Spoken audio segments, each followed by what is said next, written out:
historiquement, c'était tous les clubs espagnols et c'était, grosso modo, c'était des statuts qui correspondaient aussi au foot professionnel en France, c'est-à-dire de loi 1901. Donc il n'y avait pas de capital, c'était des associations.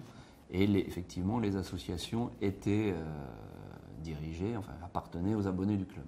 Donc il y a aussi la notion d'abonnement, parce que ça ne marche pas que dans un sens. Donc c'est quand même aussi des gens qui prouvaient une fidélité à leur club en étant abonnés, et souvent de père, enfin même de grand-père en petit-fils, donc qui se repassaient la carte d'abonnement. Mais il y a, je ne sais plus combien, ils avaient une vingtaine d'années, il y a eu une faillite quasi globale du foot espagnol, tous les clubs étaient en faillite, à 4 exceptions près. Et donc le gouvernement a dit, bon, on arrête, on change le statut des clubs et on passe en statut équivalent au SASP qu'on a en France, donc de société classique avec du capital, pour éviter ces situations de faillite. Et donc les 4 clubs qui n'étaient pas en faillite ont dit, très bien, mais nous on est sanctionnés avec les autres, il n'y a pas de raison, donc on veut garder ce statut. Donc c'est le cas pour 4 clubs aujourd'hui en Espagne, tous les autres n'ont pas de socios. Donc aujourd'hui, de toute façon, la forme juridique des clubs français ne se prête pas à avoir des socios comme on peut l'avoir en Espagne.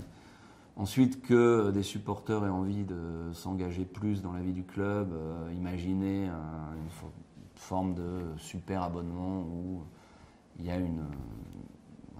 quelque chose en plus, un engagement supplémentaire qui du coup donne droit à assister à des assemblées ou à participer de manière un peu plus active à la vie du club, comme pourrait le faire un actionnaire minoritaire dans une entreprise traditionnelle, pourquoi pas? Je pense que c'est des choses. Le projet était un peu d'actualité, je crois, il y a 2-3 ans, notamment les pouvoirs publics étaient assez intéressés.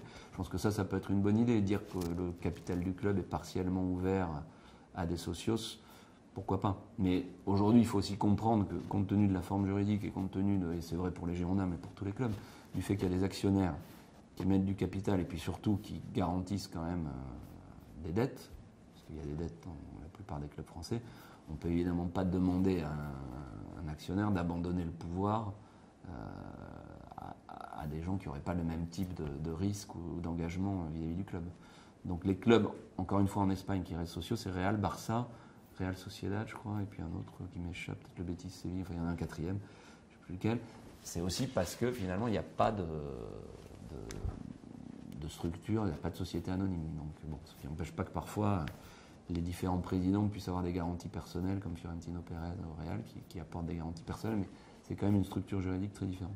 Voilà, maintenant, le fait que les supporters participent plus à la vie du club, je pense que c'est très bien, et puissent donner leur avis.